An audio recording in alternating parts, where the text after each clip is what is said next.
Assalamualaikum warahmatullahi wabarakatuh. Lembaga perbankan dan keuangan syariah mengalami pertumbuhan pesat sampai sekarang ini.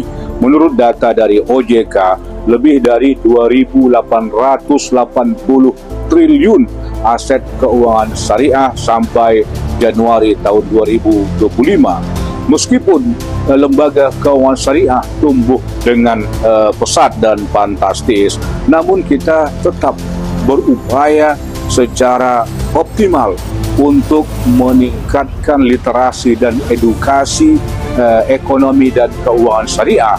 Karena meskipun meskipun literasi keuangan syariah sudah mencapai 39%, namun inklusinya masih 12%. Nah, karena itu perlu gerakan sosialisasi dan edukasi yang cukup masif kepada masyarakat dari berbagai event dan kegiatan, tidak saja dalam tulisan, tetapi di media-media sosial, kemudian di dunia pendidikan. Termasuk dan terutama edukasi bank syariah dan keuangan syariah kepada tokoh-tokoh strategis yang berpengaruh di masyarakat, seperti ustadz, mubaligh, dai, ulama, penceramah, dan bahkan khotib Jumat. Karena itu OJK, Bank Indonesia,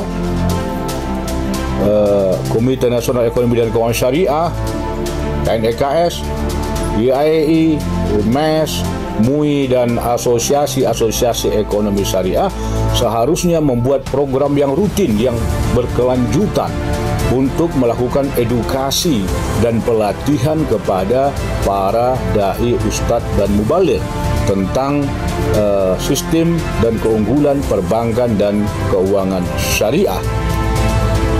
Kenapa demikian? Karena peran ustadz dan ulama sangat besar untuk meningkatkan inklusi keuangan syariah, di mana nantinya ustadz dengan intens menumbuhkan kesadaran umat tentang keharusan penerapan syariah, ya, dan tentunya mengutip banyak sekali ayat-ayat Al-Quran, di antaranya surah Al-Baqarah 208, Az-Zariyat 19, dan pandangan-pandangan ulama, tentunya diiringi dengan pendekatan-pendekatan rasional dan ilmu ekonomi yang ilmiah.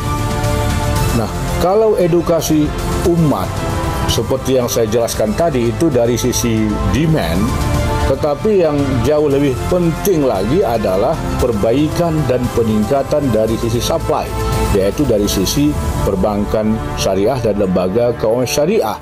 Nah, dengan demikian terjadi keseimbangan, bahkan lebih dari seimbang, yaitu diutamakan peningkatan dan perbaikan dari sisi supply juga, ya, yang lebih prioritas.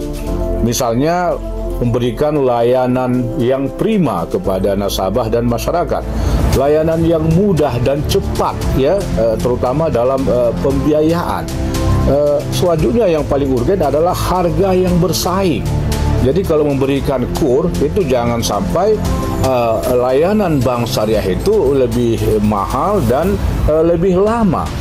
Nah, termasuk lagi adalah layanan yang luas di mana-mana, layanan teknologi digital yang kuat dan stabil. Nah, dan hal yang penting dilakukan dari sisi supply adalah melangkahkan error, ya, dalam sistem transaksi melalui handphone, ya. Nah, kalau bisa menghilangkan error-error dalam mobile banking, karena ini sangat mengganggu dan memberikan ketidakpuasan atau kekecewaan kepada lembaga perbankan syariah. Kalau ini terjadi, bukannya terjadi peningkatan inklusi, malah inklusi itu semakin menipis. Nah, karena itu kita tetap berupaya terus memberikan layanan yang prima, yang memuaskan para nasabah, memberikan kemudahan, kenyamanan, kecepatan, dan harga yang bisa bersaing. Terima kasih. Assalamualaikum warahmatullahi wabarakatuh.